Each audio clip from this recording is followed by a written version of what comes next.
The thing, though, this discussion, this discourse is just happening between and among lawmakers, politicians. I want to zero in on your constituents, particularly, Congressman Dalipe. How will changing the Constitution improve? So sa madaling salita, saan ba? Ano bang epekto nito sa iyong nasasakupang distrito? Yun ang sinasabi, tinatanong nito itong reporter. The lives of your constituents. Well, by opening up the economy.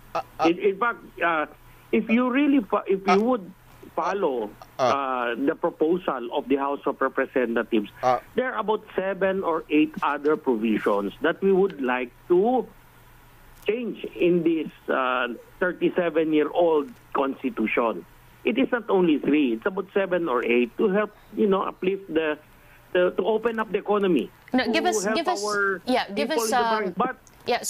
to cut you there, Congressman. Kita nyo na natatantala si Kuya. Kasi hinihingi ni ate, nung nagtatanong na reporter, yung specific para sa distrito nyo.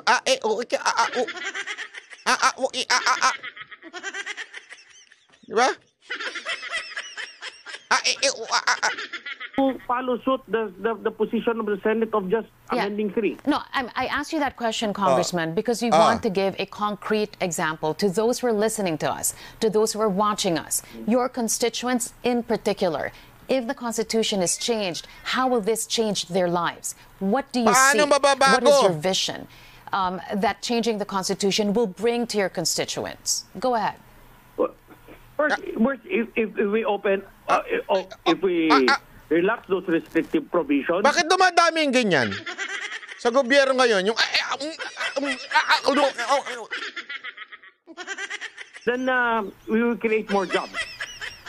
More jobs for our people, so that the other companies would want to come in, who would usually end up going to our neighbors in the Southeast Asia, would now take a second look at the Republic of the Philippines as one of those countries which have already liberalized our economic provisions of our Constitution. Okay, so nagigets ninyo? Masyadong generic, hindi niya alam kung paano ba talaga makakatulong sa distrito niya. Yung foreign... Nabubulol na nga, very generic pa. Ibig sabihin, hindi niya talaga alam. Generic in a sense, ito, it will create jobs. Alam mo yun, pangkampanya. For example... Bottom line is trabaho para sa mga tao. Okay, so for example, sa Zamboanga trabaho. Bottom line, trabaho para sa mga Hindi ho kampanya yan, sir. Hindi ho kampanya yan, sir. Ano po yan? Ano ho ba talaga yung konkreto na makakaapekto sa distrito ninyo? Very specific. Anong klaseng trabaho ang pwedeng maibigay ng pagbabago ng konstitusyon sa mga Tinagalog na ni ate. Bakit? Di ka makaintindi. Constituents niyo po? One is yung trabaho for education, for science and trabaho for education, technology, for arts, culture, and sports. Talagang basta lang makasalita. Culture, arts, sports, trabaho. Ayan. Bakit ho natin ipinakita to? Hindi na natin tatapusin yung pagiging... Bakit ho natin pinakita? Simpleng-simple. Ibig sabihin lamang po, itong mga kongresista natin, hindi ho alam talaga ang dahilan kung bakit gusto nila magkaroon ng pagbabago ng konstitusyon. Ibig sabihin, it's either 1, napag-utusan, 2, hindi naman talaga yun ang nasa isip nila. Kasi remember, sabi nga, di ba, for you to advocate for a change in constitution, you must know why. Di ba? Why? Why kailangan baguhin? Second, you have to define what.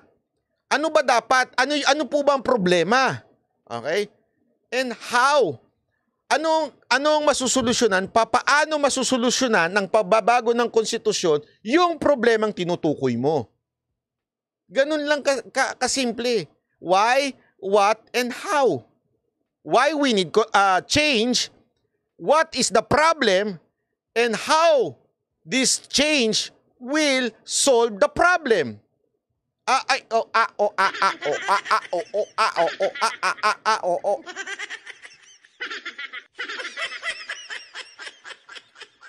Sa madaling salita, hindi ho talaga nila alam kung bakit nila tinutulak tong konstitusyon. Pagbabago ng konstitusyon. Or, maybe, wala naman talaga sa isip nila kung anong epekto nito doon sa mamamayan, sa distrito nila.